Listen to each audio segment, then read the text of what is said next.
a todos. Vamos a arrancar la charla de hoy. Mi nombre es Franco Faciuto, yo soy médico egresado de la UNR. Actualmente soy residente de cardiología acá en la ciudad de Rosario y soy el coordinador general del grupo de investigación morfológica, funcional y sistémica, que es un grupo que pertenece a la Facultad de Ciencias Médicas de la UNR. Nuestro invitado de hoy es Claudio Pairova. Él, además de ser un gran amigo de nuestro grupo de investigación, porta una gran cantidad de títulos. Además de ser una gran persona, es bioquímico, farmacéutico, él es doctor en ciencias bioquímicas por la UNR, está muy vinculado con la Secretaría de Ciencia y Tecnología de la universidad también, ha sido un apoyo fundamental para el grupo de investigación, así que era un invitado que no podíamos no tener en las primeras charlas. Así que es un honor, Claudio, que nos acompañes, así que muchas gracias.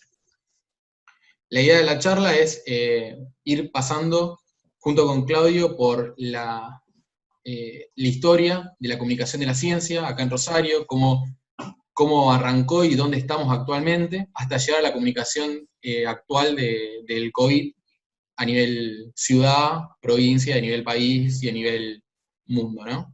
Así que bueno, Claudio, te doy la palabra para que nos comentes un poco, si querés completar algo más de tu historia, de tus antecedentes. No sé si me escuchás, Claudio.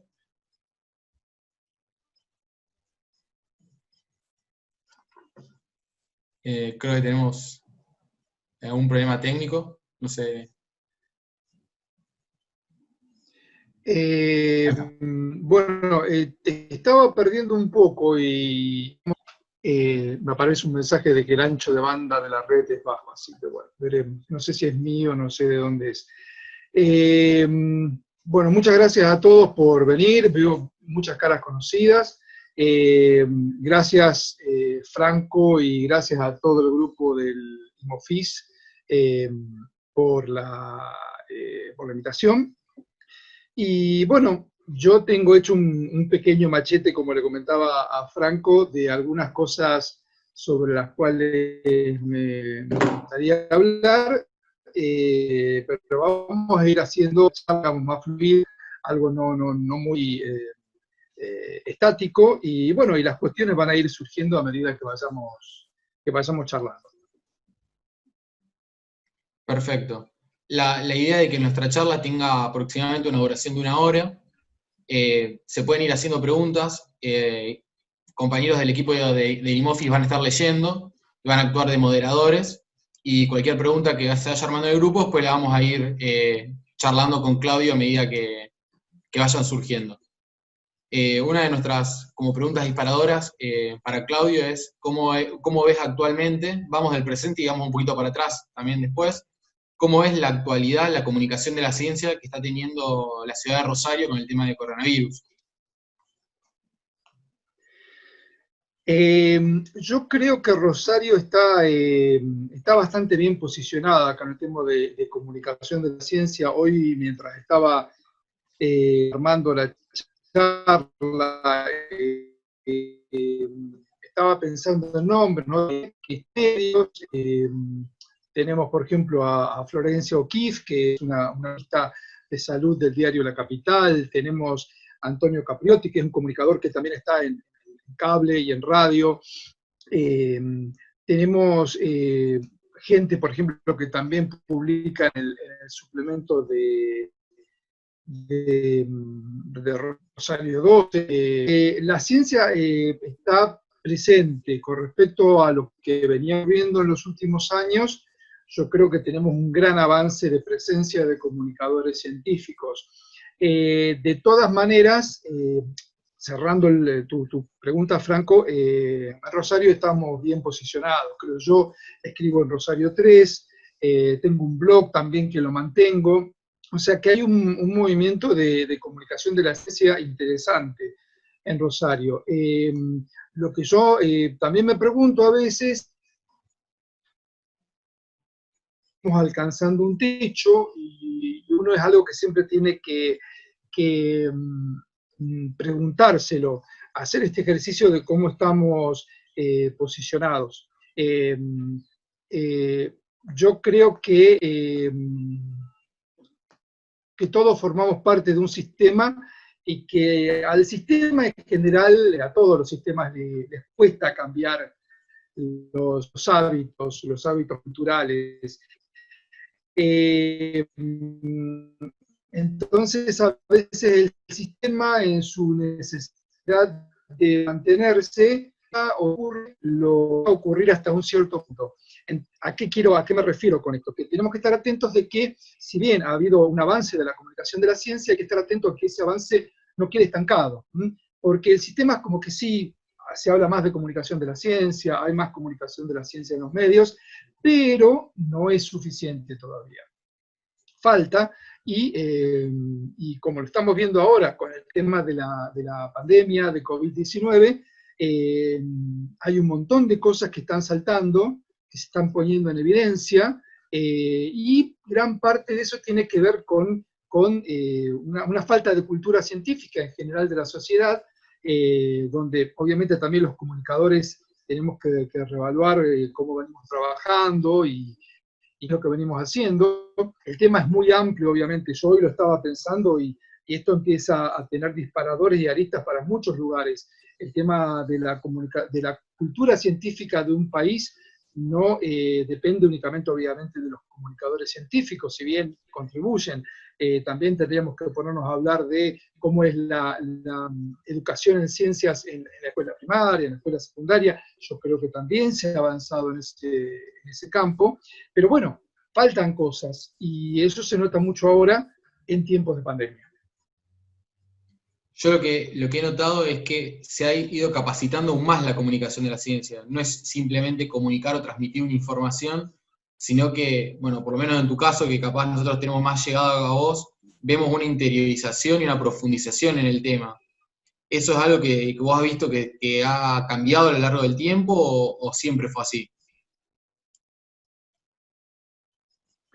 Se perdió la última parte de la pregunta. ¿Sí?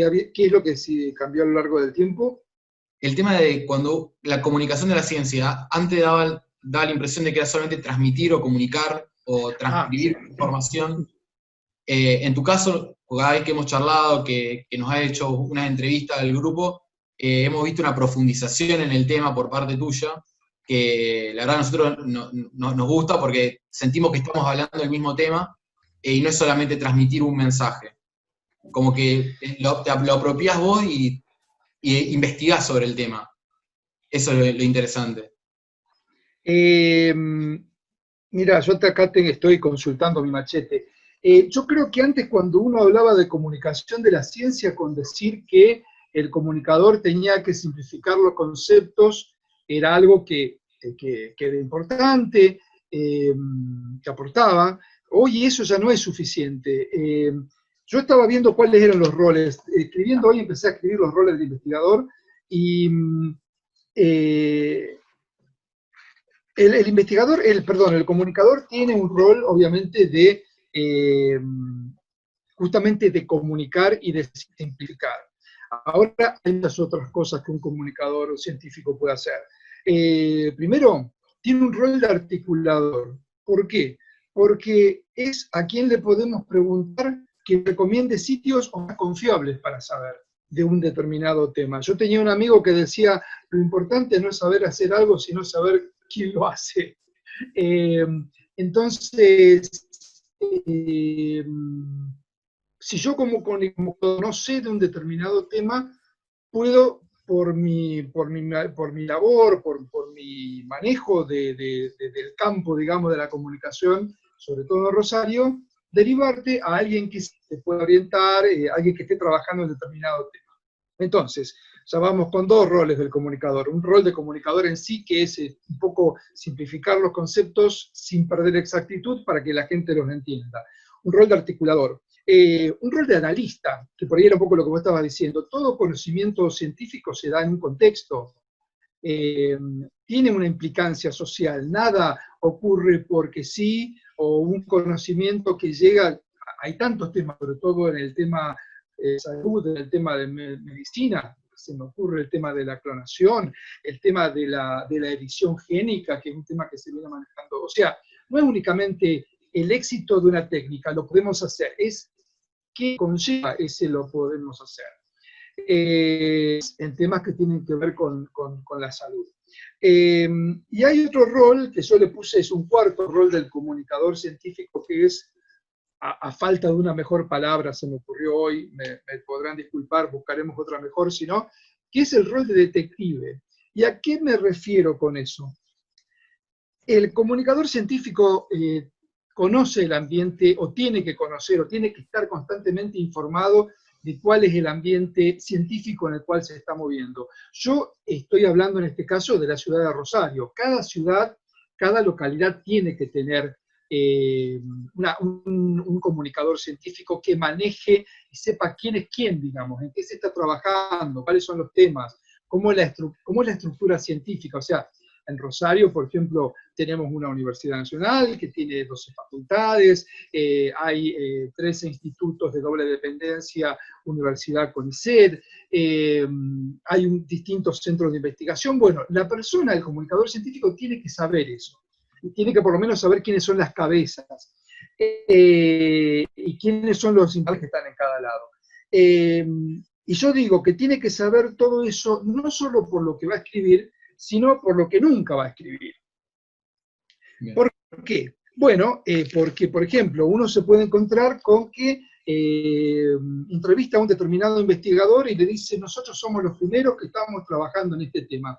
Y si uno no se mueve en ese tema, si uno es alguien que llegó ese día y le tocó hacer una nota científica ese día, lo va a aceptar y bueno, se termina. Si vos sos un comunicador científico que se viene moviendo en el ámbito científico en la ciudad, vos tenés herramientas para decir, a ver, pero yo escuché que fulanito de tal también estaba trabajando en eso. No es, o sea, esto, estoy hablando de un ejemplo que ha pasado, que por ejemplo un diario publica que fulano está trabajando en tal tema y después un mengano te dice, pero no, si yo estoy trabajando en tal... Bueno, hay que tener mucho cuidado con todo eso. Entonces, para redondear la pregunta tuya, el rol del comunicador es un rol de identificar conceptos, manteniendo la exactitud, un rol de articulador, un rol de analista de las implicancias de ese conocimiento, de ese descubrimiento, y un rol de vuelta de detective, de saber quién es quién en el ambiente donde vos te estás moviendo, para de esa manera también ir filtrando información, ir viendo qué es lo que tiene más peso, lo que es nuevo, lo que no es tan nuevo. Eso creo que redondea un poco lo que vos me habías preguntado. Y por lo que vos me fuiste comentando recién y estuviste comentando en la charla hasta ahora, ¿vos crees que hoy en día un investigador necesita de un comunicador para poder bajar y simplificar conceptos que sean entendidos y desarticular un poco la complejidad con la que uno manejamos cotidianamente? Mira, capaz que el investigador, mi pregunta es si se volvió muy específico en su área y necesita de un comunicador que baje el nivel de complejidad y lo haga más entendible para la comunidad en general. Mira, eso depende del investigador. Es una pregunta que tiene muchas respuestas. ¿Por qué? Porque cada investigador, yo voy a hablar de docente investigador, que es el término que uno generalmente maneja en el ámbito universitario, porque la gente que está en la universidad es docente y hace investigación. Entonces, eso depende de cada docente investigador, porque hay cuestiones muy particulares que hacen que un determinado docente investigador le guste comunicar, tal vez, y tenga una capacidad innata para hacerlo.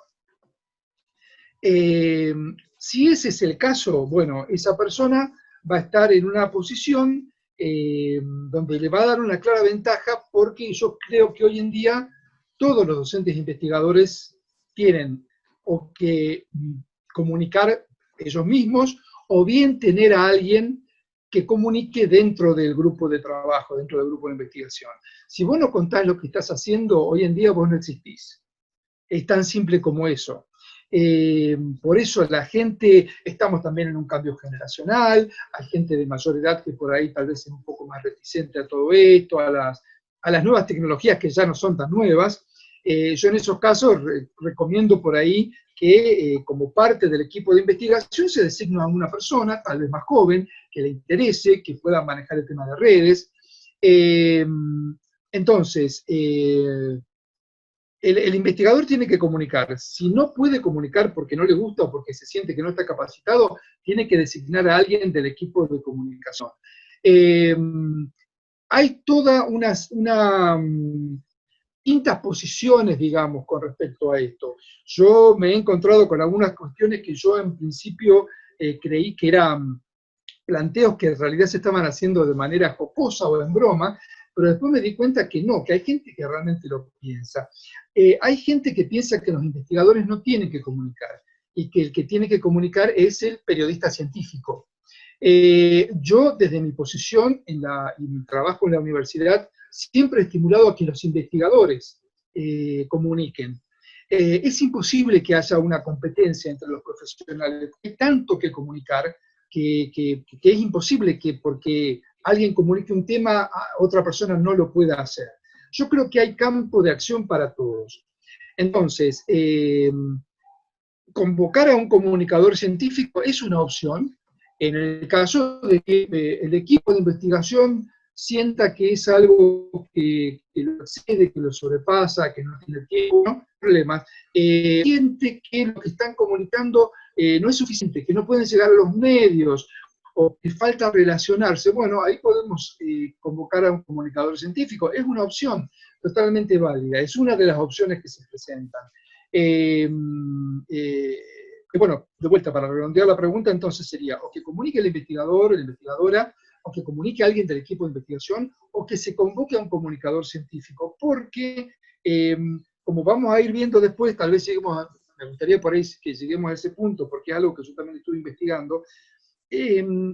La comunicación científica es una disciplina hoy en día, que se estudia, que se trabaja, que requiere una formación. Entonces, ¿por qué no aprovechar a la gente que tiene conocimiento para comunicar de una manera más eficiente? O sea, aprovechemos eso también.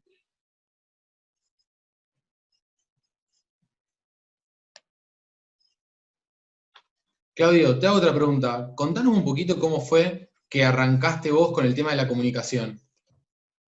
¿Cómo fue vos en tu historia? Vos arrancaste a partir de las ciencias bioquímicas, hiciste el doctorado, una beca, y después, ¿cómo llegaste vos a la parte de comunicación?